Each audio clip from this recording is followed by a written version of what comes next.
შენი. რაც შეეხება ავტომობილს არის საკმაოდ მაგარი, საკმაოდ ძლიერი იმისთვის რომ ვიდეოში ჩარდეს რეალურად და რა თქმა უნდა თვითონ გადამღები გიორგის და რა თქმა უნდა მეც 22 წლის ვარ სულ და დაახლოებით 25 მანქანა მყავს გამოცვლილი და არასდროს არ ვიტყვი რომ დაუშვით BMW-ც სუდია. რატომ უნდა ძალიან მაგარი, ძალიან მოწონს BMW-ც ძალიან მოწონს. იაპონური ავტომობილს უბრალოდ მე რაღაცა არჩევანი გავაკეთე რაღაცების გამო და ვიყიდე იაპონური ავტომობილი. კარგი ავტომობილი, ხო, კარგად გამართული და გამზადებული, BMW-ც კარგია, Nissan-იც კარგია, Toyota-ც და Opel-იც.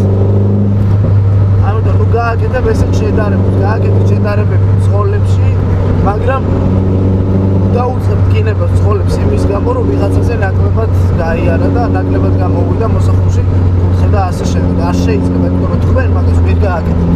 შანსი არის. ყოველ შემთხვევაში ძალიან ბევრი ფული და დრო და გჭირდებათ ვარჯიში რომ გააკეთოთ.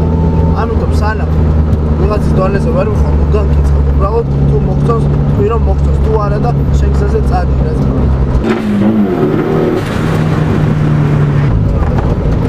და მეორე თემა კიდე რაც შეეხება ქუჩის ლიხაჩებს და 90-იანები და გადმონაშ სასტავს, რომლებაც იმენა არიციან ტარება და ყავთ ხოლოდ გაუმართავი ავტომობილები.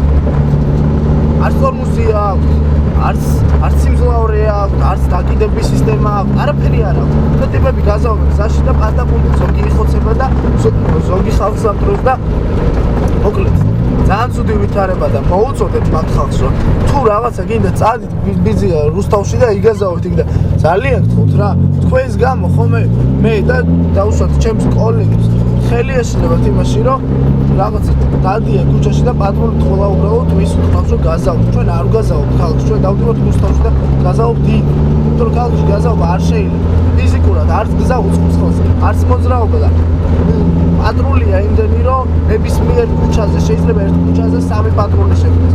ამხელა რაოდენობით პატრული რაც თბილისშია მეგონი არსად არ არის. ამიტომ აზრი არ აქვს.